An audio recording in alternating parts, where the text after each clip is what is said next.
Welcome to Live the Dream with yours truly, Marty Kaiser. Buckle up and let's get started. Happy Friday, everyone. This is our Friday edition of Real Estate Tidbits.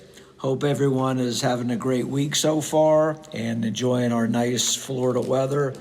We seem to hopefully have turned a page and we'll start getting warmer weather more consistently now. I did want to go over today a couple of things relating to real estate as well as geopolitical action. And in previous podcasts, I've talked about kind of the interwovenness or synergistic or lack of synergistic effects based on our society and sometimes how politics affect things and whatever. So let me give you more specifics on what I'm saying. Real estate over the first 8 weeks of the year has started to show, from my perspective anyway, a gradual improvement in the Central Florida area. I wouldn't say it had been overwhelming, but we had been seeing some positive signs. And that was in conjunction with interest rates having a gradual decline. As of about a week or so ago, interest rates had actually dropped to their lowest point in around 3 to 4 years, and they had actually dropped below 6%. So that was a very encouraging sign because at one time, they had gone as high as 7.25%, when inflation hit from the after effects of COVID. And my personal belief was that interest rates will gradually decline a little bit more in 2026. I didn't think it would be huge, but I thought it was very realistic that, by the second half of the year, we'd be down to around 5.5%. And every time you have a little interest rate adjustment downward, it always increases buyer demand because the more affordable things are, the more buyers that are out there. And everything's kind of in a food chain. If you can picture people that are starter home buyers, in other words, first home purchasers, the affordability index impacts them more. So when interest rates go down, it lowers the entrance point in terms of what they can afford monthly. And that all impacts all the other price points because the more first-time buyers you get in the market, then the more that enables people to sell properties, meaning that people that were first-time buyers 5 or 6 years ago now are in a little bit better position to sell that first home and move up to the second home, et cetera, et cetera. Obviously, there's a certain segment of our population on the people that are on the upper 10% that the interest rates don't impact their real estate demand much compared to the other price points. But that's only about 10% of the market, so the other 90% is more impacted. So that was very good news. And at the same time, we were seeing a little bit of an increase in inventory, which gave buyers more opportunities and a little bit better selection. And we were just getting ready to enter our busy spring and summer season. Normally, you'll see a definite upward trend as we get into the latter part of March. And usually our busiest selling months in terms of how many homes go under contract are March, April, May, and June, to not only take advantage of the weather, but more importantly, people a lot of times want to move to correlate to their children's school situations. They want to try to keep them in the same school and then get them repositioned for the next school year if they're going to move out of their school district. And also for folks moving here from the Northeast, which we get a lot of folks in Florida that move from the Northeast, the cold weather and the snow and those type of items usually ensure that real estate's going to be quieter in the north during the colder months. So as weather in the north warms up a little bit, again, that has that synergistic effect because the more folks that sell their homes in the Northeast, the more people out of that group that are able to move down to Florida or just invest in a second home in Florida. So all these things tend to be more positively impacted in the spring. So why am I mentioning all these things? Because we've talked about some of the timing aspects before. Well, we've had one huge change in the last week. And what is that change? It's the military action the United States took against Iran. And I'm not here today to discuss my political opinion of whether I think it was a good move or a bad move from a social standpoint, a political standpoint, a safety standpoint, et cetera. And I'm not here to speak what the Republican position is or what the Democrat position is. Not that that's not relevant, but that's irrelevant in how I'm going to explain how the real estate market may or may not get impacted from the conflict that we're having. So as you've seen on the news or read about, this was a very significant invasion by the United States military. And of course, Iran, who has a pretty capable military operation themselves, have counterattacked. And of course, as you're aware, probably the leader, the Ayatollah of Iran, he was assassinated, or not assassinated, I guess is a improper word, but during our bombing missions, he was killed. And there's been other leaders in Iran that have been killed also during the bombing missions. And so it's unclear right now, at the end of the day, how this is going to impact Iran's leadership and whether Iran will have the wherewithal in terms of their general population to make significant change to their society in terms of going to a more democratic type of system. So there's large questions about that. That's a huge undertaking, so that remains to be seen. But what can I tell you about this relating to how this is going to affect our real estate market and our economy? Well, the number one thing is uncertainty. Nobody really knows. Everybody has an opinion. If you go on television or you read the newspapers, you'll see contrasting opinions from a variety of sources. And so there are opinions, and we'll see who's in the long run correct. Some of the after effects of that we're seeing in the short term, and probably the most noticeable and spoken about item is energy. In the United States, you're going to start seeing, if you haven't already, an increase in gas prices. How long that lasts and how much gas prices go up, that remains to be seen. I think that's going to directly parallel to how long this conflict lasts and how much it accelerates, meaning that when we do an aggressive action, how aggressively is Iran going to counteract that? And how many other countries are going to be drawn into this conflict? So we'll see. I'm a little bit antsy about that, but I don't really have enough finite data to give a definitive opinion during this podcast. One thing I can tell you, which will also impact us somewhat, is the impact that the conflict is having on our European allies in terms of their energy.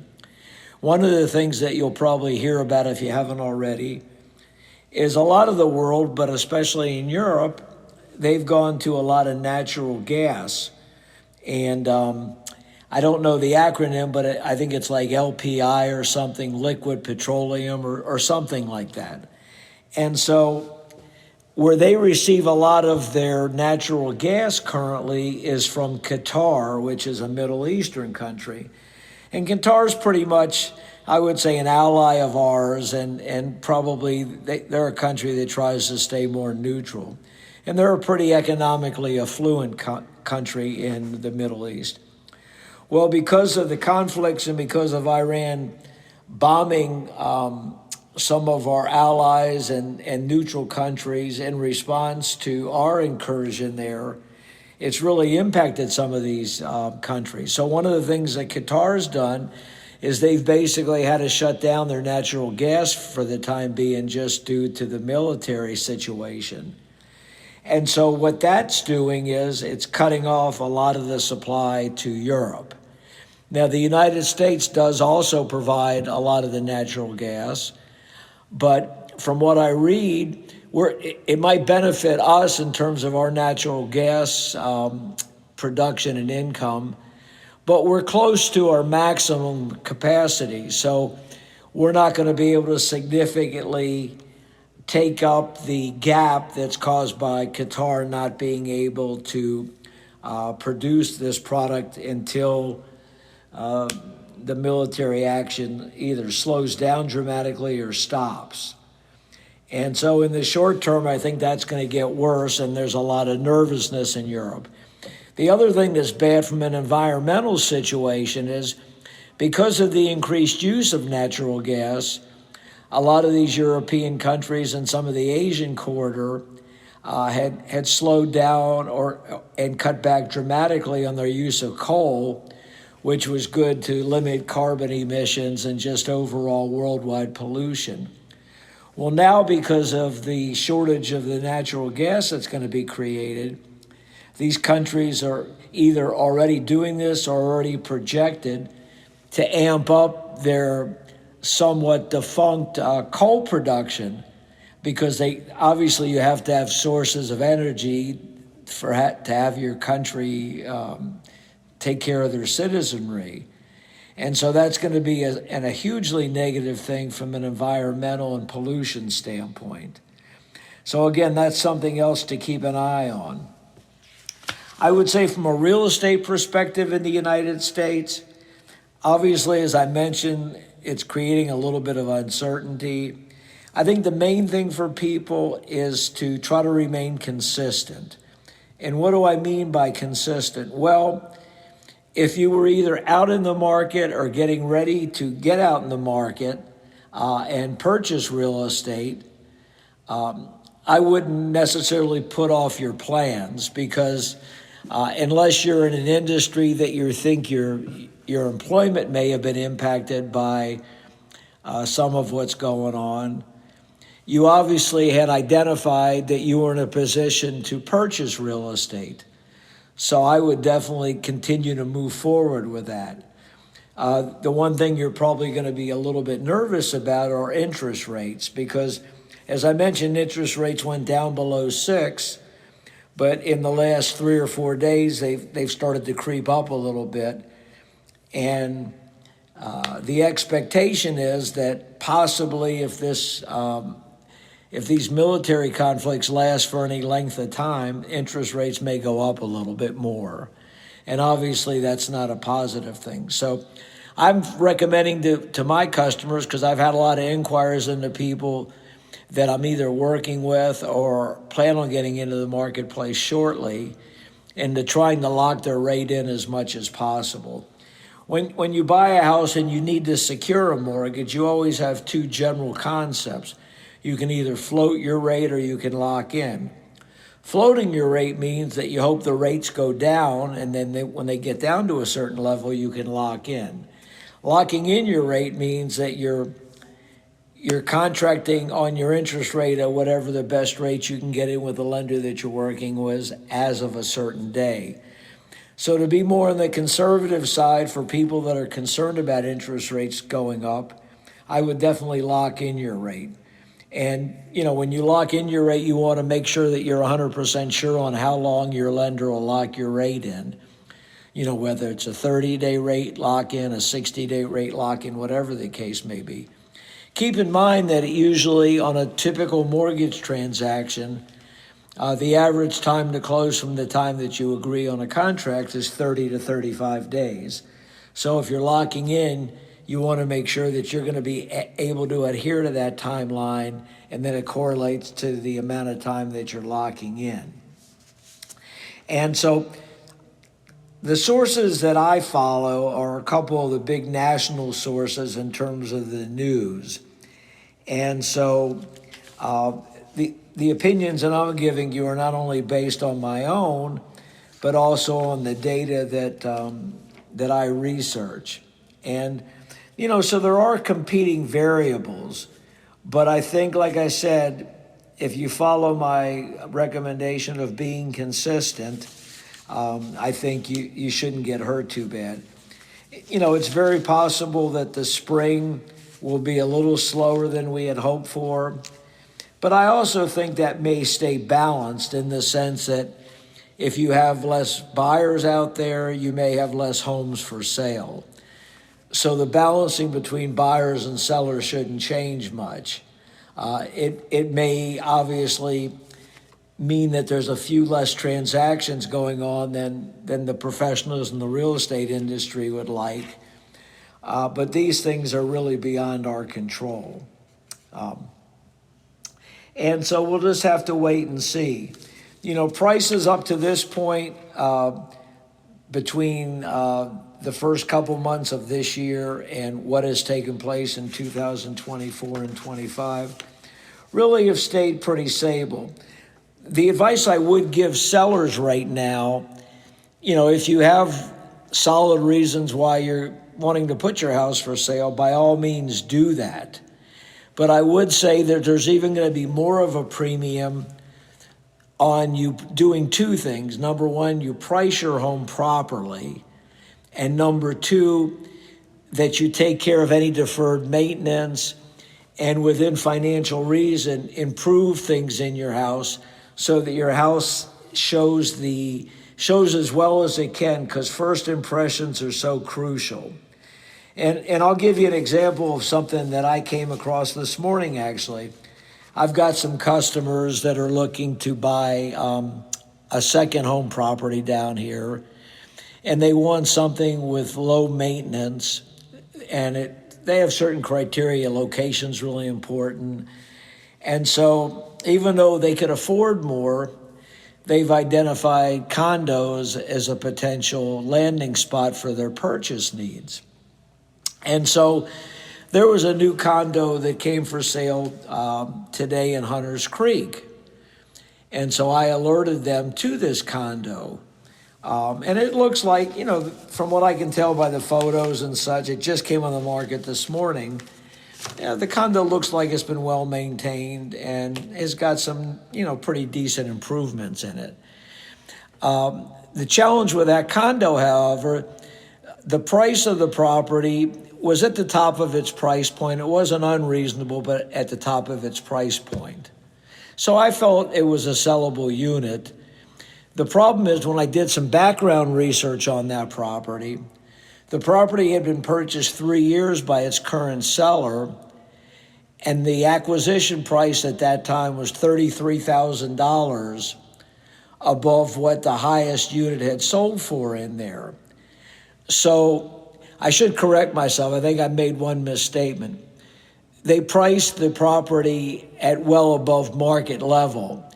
And so when I sent it to my customers, I did mention to them that it was significantly above market level and that I felt that seller probably was not in a position to sell it at what it was worth, because when that seller had purchased the property 3 years ago, they had paid approximately $30,000 to $35,000 more than it was worth today.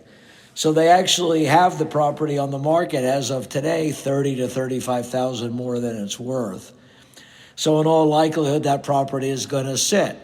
Now, it's possible that particular seller is just taking a flyer and they know it's going to be unlikely they're selling it, but they're prepared to continue to hold on to it as an investment property. But when you put a property for sale, it's even going to be more paramount that you properly price it. And that's going to be based on whatever realtor you have confidence in to give you a detailed assessment of the best strategy that's going to sell your house for the highest realistic price. And I think I've mentioned that in several different podcasts from personal experience. Like I just closed one yesterday, and we sold it in 3 days, and we sold it for well above asking price. It was a nice property, and some of the strategic things that I did on it worked out exactly like I had hoped for, and it was a win-win situation. My sellers were thrilled. It was a painless situation for them. They got a premium price for it, and now they can move on with their relocation plans. So strategy and affiliating yourself with an experienced, knowledgeable real estate professional are always paramount. Again, feel free to call me if you have any real estate questions or concerns. This is Marty Kaiser with Better Homes and Gardens. I can be reached at 407-595-9700. Keep a close eye out on the market. Follow the conflict in the Middle East because it is going to impact real estate somewhat. Take advantage of our warm weather. Stay safe. And this is Marty Kaiser out.